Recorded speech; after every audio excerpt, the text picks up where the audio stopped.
कहे हूँ भूप मुनिराज करा, जोई जोई आसुष होय। राम राज अभिषेक हिता, बेगी करहूँ सोई सोई।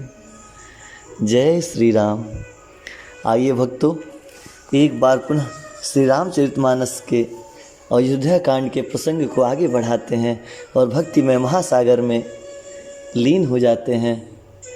पिछली कथाओं में हमने राम जी के विवाह उत्सव की गाथा गाया था। अब इस अयोध्या कांड के शुरुआत से ही प्रभु श्री रामचंद्र जी के राज अभिषेक की बातें चल रही हैं।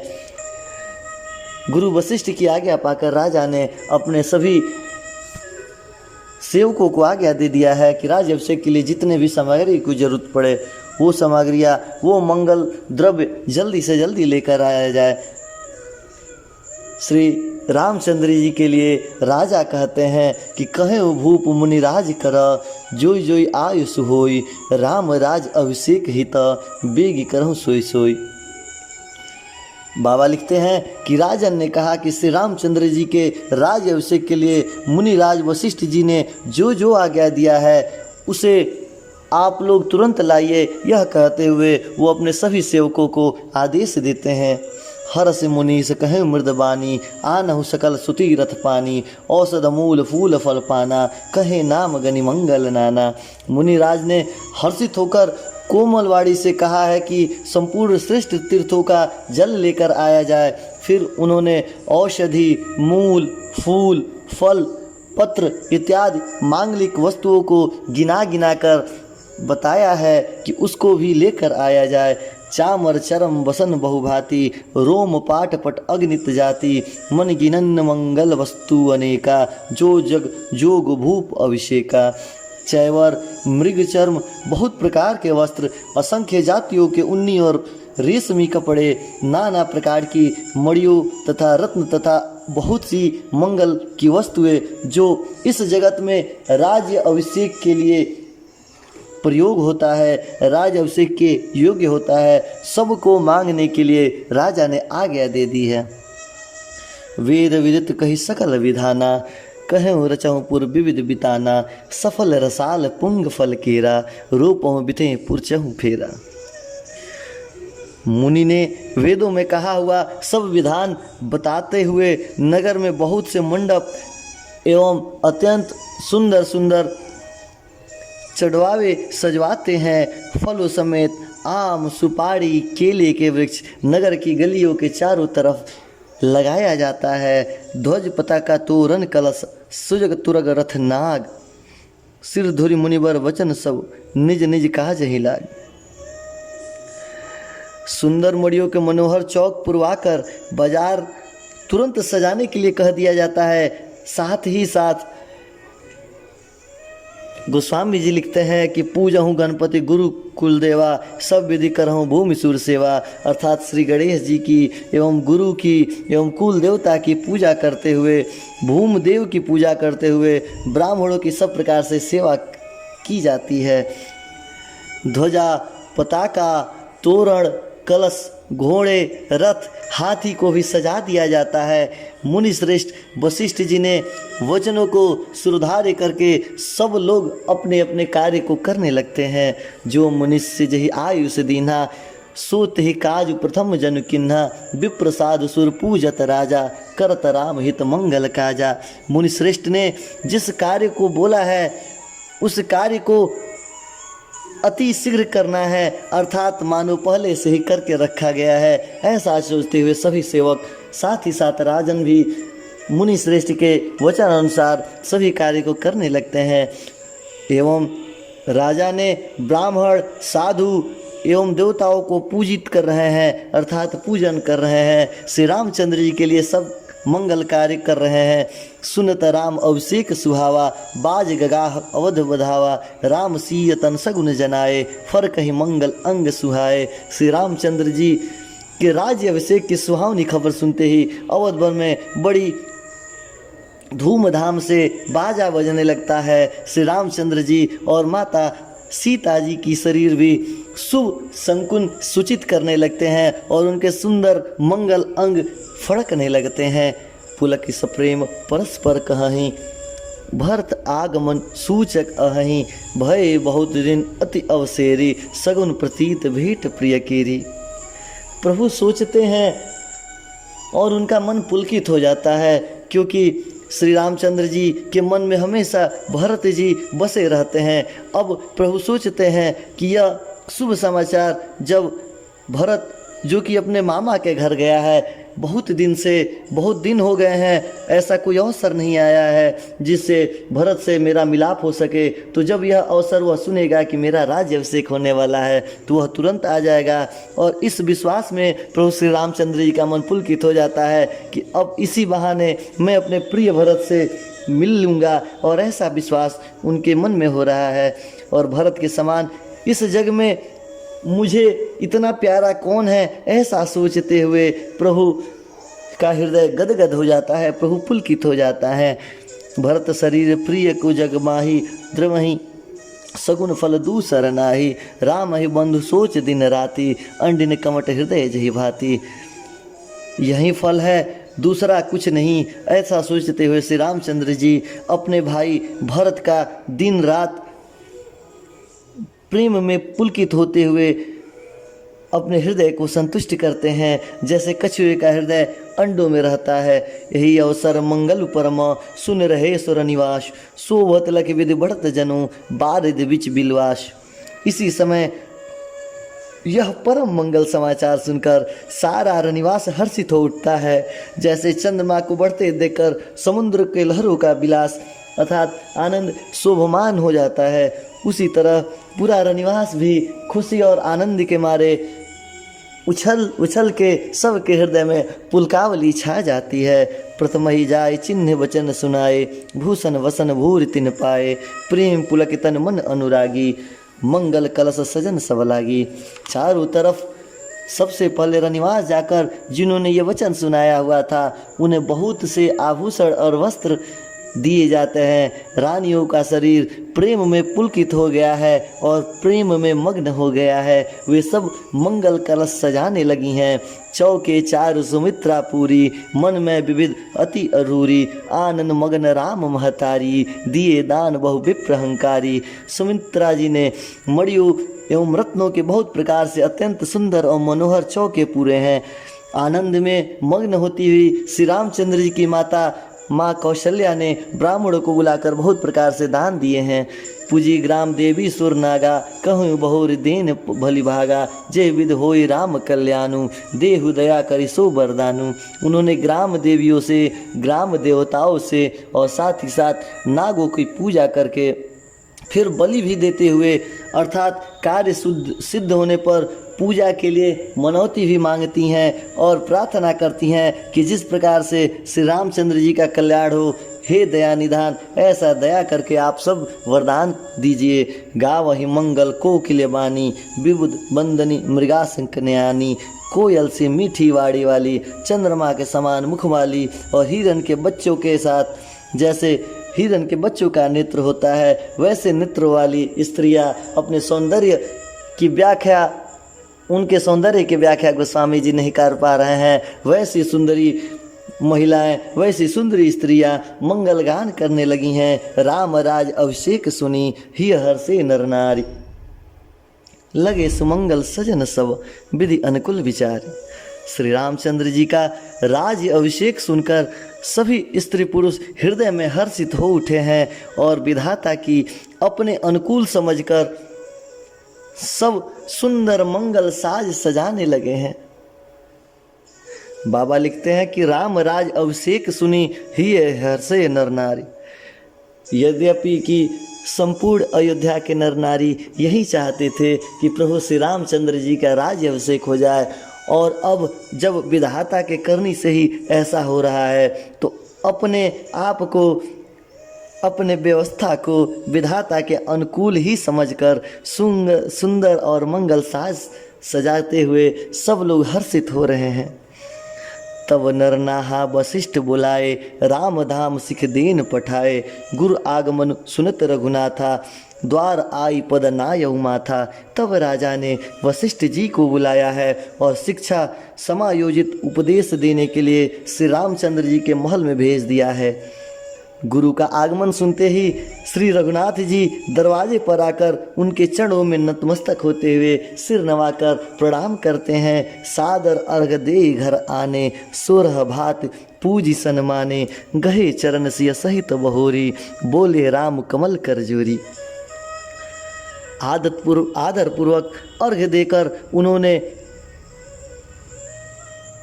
स्वामी अर्थात वशिष्ठ मुनि जी को घर में लेके आते हैं। शौचार से पूजा करते हुए उनका सम्मान करते हैं। फिर रघुराई ने श्री सीता जी सहित उनके चरण स्पर्श करते हुए कमल के समान दोनों हाथ जोड़कर रघुनाथ जी बोलते हैं कि सेवक सदन स्वामी अगमनु, मंगल मूल अमंगल दमनु, तदपि उचित जन बोल सब प्रीति, फटहि काज नथ अस नीति। यद्यपि सेवक के घर में स्वामी का पधारना मंगलों का मूल और अमंगलों का नाश करने वाला होता है, तदापि हे नाथ उचित तो यही था कि प्रेम पूर्वक आप दास को ही कार्य के लिए बुला लेते तो मैं जरूर आपके यहाँ आ जाता। प्रभुता तज प्रभु किन्न स्नेहु, भयहु पुनीत आज यह गेहु, आयुष हो सो करो गोसाई, सेवक लही स्वामी सेवकाई।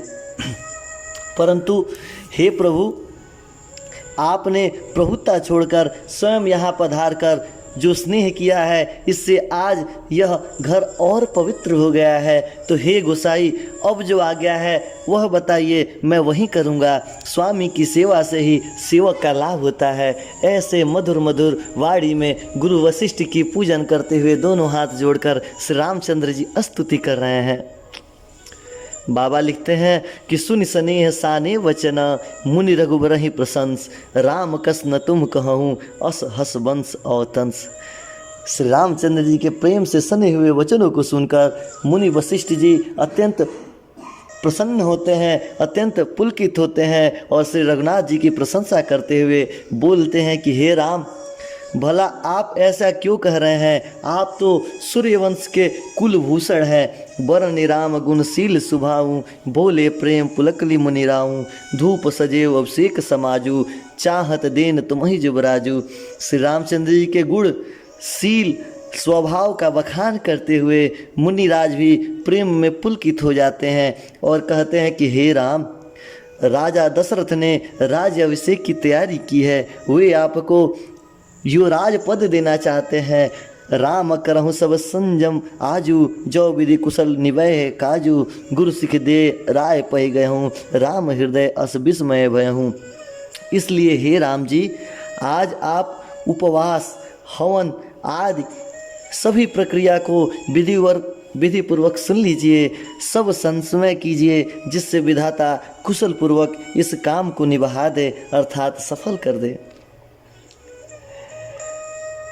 गुरु जी कहते हैं कि गुरु जी की शिक्षा प्राप्त करके गुरु के आचरण को निभाते हुए यदि आप उपवास हवन आदि विधि पूर्वक की विधि संपूर्ण कार्य को कुशलता से जान जाएंगे तो यह जो राज अभिषेक का और जो राजा दशरथ जी के मन में लालसा है कि आपको युवराज पद दे दिया जाए, तो इस कार्य को सफल होने में देरी नहीं लगेगी। गुरु शिक्षा देकर राजा दशरथ जी के पास चले जाते हैं। श्री रामचंद्र जी के हृदय में यह सुनकर इस बात का खेद हुआ है कि जन में एक संग भाई, भोजन सैन के लरिकाई, करण वेद अपविद बिहाहा, संग संग सब भय उचाहा। श्री रामचंद्र जी मन ही मन सोचते हैं कि हम सब भाई एक साथ जन्म लिए थे, एक साथ खाना खाते हैं, एक साथ सोने जाते हैं, लड़कपन खेलकूद एक साथ किए हैं, कन छेदन का कार्यक्रम भी एक साथ ही हुआ था, युगोपवीत और विवाह आदि सब उत्सव एक साथ ही हुआ था। पर इस निर्मल वंश की यह कैसी अनुचित बात रही कि मैं सब भाइयों को छोड़कर राज अभिषेक केवल मेरा हो जाए। तुलसीदास जी कहते हैं कि प्रभु श्री रामचंद्र जी का यह सुंदर प्रेम पूर्वक पछतावा भक्तों के लिए मन में अत्यंत कुटिलता को हरण करने वाला है। विमल वंश यह अंचित एकु, बंद बियाहि बढ़ई अभिषेकु, प्रभु सप्रेम पछितानि सुहाई, हरहु भगत मन के कटुलाई। प्रभु श्री रामचंद्र जी का यह सुंदर प्रेम पूर्वक पछतावा भक्तों के मन को कुटिलता को दूर करने वाला है। तेहि अवसर आए लखना मगन प्रेम आनंद, सन माने प्रिय वचन कहे रघुकुल कैरव चंद। उसी समय प्रभु श्री रामचंद्र जी जो सोच रहे हैं कि हम चारों भाइयों का जन्म एक साथ हुआ, हम चारों भाइयों ने लड़काई में एक साथ खाया है, खेला है, कूदा है, कान छेदन की प्रक्रिया, साथ ही साथ यज्ञोपवीत संस्कार की प्रक्रिया, यहाँ तक कि विवाह उत्सव की भी प्रक्रिया हमने साथ में निभाई है। तो आज यह कैसा विडंबना आ गया है कि मेरे सभी प्यारे भाइयों को छोड़कर सिर्फ मेरा ही राज्य अभिषेक होगा। उसी समय प्रेम और आनंद में मग्न श्री लक्ष्मण जी आते हैं। रघुकुल रूपी कुमुद को खिलाने वाले चंद्रमा श्री रामचंद्र जी के प्रिय श्री रामचंद्र जी से प्रिय वचन बोलते हैं और उनका सम्मान करते हुए बाज ने विविध विधाना, पुर प्रमोद नहीं जाई बखाना, भरत आगमनु सकल मनाही, आवहु बेग नयन फुल पाकहि। बहुत प्रकार के बाजा बज रहे हैं, नगर के अतिशय आनंद का वर्णन नहीं हो सकता है। सब लोग भरत जी के आगमन मना रहे हैं, कह रहे हैं कि वह भी शीघ्र आ जाएं और राज्याभिषेक का उत्सव देखकर नेत्रों का फल प्राप्त करें, क्योंकि भरत जी तो अपने मामा के यहाँ गए हैं। हाट बाट घर गली अथाही, कहीं परस्पर लोग लुगाई, कली लगन भली केतिक बारा, पूजहि विद अभिलाषु हमारा। बाजार, रास्ते, घर, गली, चबूतरों पर जहाँ तहाँ पुरुष स्त्री आपस में यही वार्तालाप कर रहे हैं कि कल वह शुभ दिन आ गया है, कल का शुभ लगन मुहूर्त कितने समय से होगा जब विधाता हमारी अभिलाषा को पूर्ण करेंगे। अर्थात समस्त नर नारी यही सोच रहे हैं कि अब तो हमारे नेत्रों के प्रिय प्रभु श्री रामचंद्र जी कल युवराज बन जाएंगे और हमारे जन्म का यह मनोरथ सिद्ध हो जाएगा। हम लोग अपने आँखों के सामने प्रभु को युवराज बनते देख लेंगे। ऐसा सोचते हुए सभी पुरुष स्त्री आपस में वार्तालाप कर रहे हैं। बाजारों में, घाटों में, रास्तों में, गलियों में, चबूतरों में, जगह जगह पर टोली बना बनाकर सिर्फ श्री रामचंद्र जी के राज्य अभिषेक की वार्तालाप की जा रही है। कनक सिंहासन सिंह समेता, बैठे राम होई चित चेता, सकल कहें कब होई काली, विघ्न मनावहि देव कुचाली। जब सीता जी सहित श्री रामचंद्र जी सुवर्ण के सिंहासन पे विराजेंगे, अर्थात सोने के सिंहासन पर विराजेंगे और हमारा मन चिता होगा, अर्थात हमारा मनोकामना पूर्ण होगा। इधर तो सब यह कह रहे हैं कि कल कब होगा, उधर कुचक्री देवता ने विघ्न मना रहे हैं। सभी देव सोच रहे हैं कि अगर ऐसा हो जाएगा तो फिर रावण का वध कौन करेगा, दुष्टों का संहार कौन करेगा। ऐसा सोचते हुए सभी देवताएं चिंतित हो रहे हैं। तिन्हि सोहाई न अवध बधावा, चोरहि चंद ही राति न भावा, सारद बोल विनय सुर करहीं, 12 बार पायले परहीं। सभी देवताओं जो कि राक्षसों से तंग थे, देवताओं के अवध के बधावे सुहा नहीं रहे हैं। जैसे चोर की चांदनी रात में भाग जाती है, वैसे ही देवता सुपुका गए हैं, अर्थात डर रहे हैं कि अब तो प्रभु की विवाह उत्सव की प्रक्रिया भी संपन्न हो गई है, अब राज अभिषेक भी हो जाएगा, तो फिर जो असुरों की मारने की लीला है उस लीला को प्रभु कब संपन्न करेंगे। ऐसा सोचते हुए देवता सरस्वती जी को बुलाकर विनय करने लगते हैं, बार बार उनके पैरों को पकड़कर उन पे गिरने लगते हैं। विपत्ति हमारी बिलो की बड़ी, मातु करहीं सोई आज, राम जाहि बन राजु तजी, होई सकल सुरकाज। वे कहते हैं कि हे माता, हमारी इस बड़ी विपत्ति को देकर आज वही कीजिए जिससे श्री रामचंद्र जी का राज्य चला जाए और वो राज्य त्याग करके वन में चले जाए, तब देवताओं का कार्य सिद्ध होगा। क्योंकि जिस हेतु प्रभु श्री रामचंद्र जी ने इस धरती लोक पर जन्म लिया है और उसी ही कारक को अगर वो संपन्न नहीं करते हैं तो फिर हमारा तो कष्ट कोई हरेगा ही नहीं, क्योंकि प्रभु ने जन्म लेने से पहले हमसे यह वादा किया था, हमें यह प्रतिज्ञा करके हमसे निश्चय किया था कि मैं जन्म लेते ही राम जन्म में वनवास को भोगूंगा और जाकर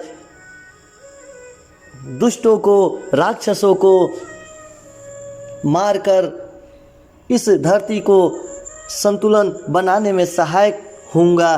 किंतु अब तो प्रभु श्री रामचंद्र जी का विवाह उत्सव भी संपन्न हो गया है और कल राज्य अभिषेक भी हो जाएगा, फिर वह गृहस्थ में लग जाएंगे। तो फिर वन आगमन कब होगा और कब राक्षसों का वह संहार करेंगे?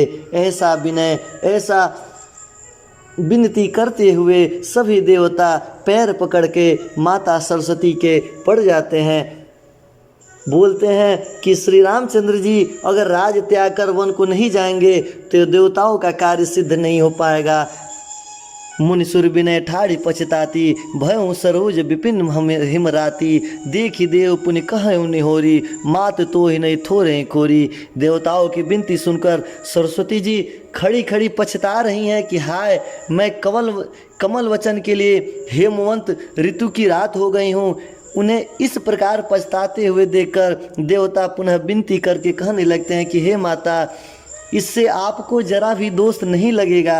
विस्मय हर्ष रहित रघुराऊ, तुम जानो सब राम प्रभाऊ, जीव करम बस सुख दुख भागी, जाय अवध देव हित लागी। श्री रघुनाथ जी विषाद और हर्ष से रहित हैं। आप तो श्री राम जी के सब प्रभाव को जानती हैं। जीव अपने कर्मवश ही सुख दुख को भोग कर आता है, अतएव देवताओं के हित के लिए आपको अयोध्या जाना ही होगा।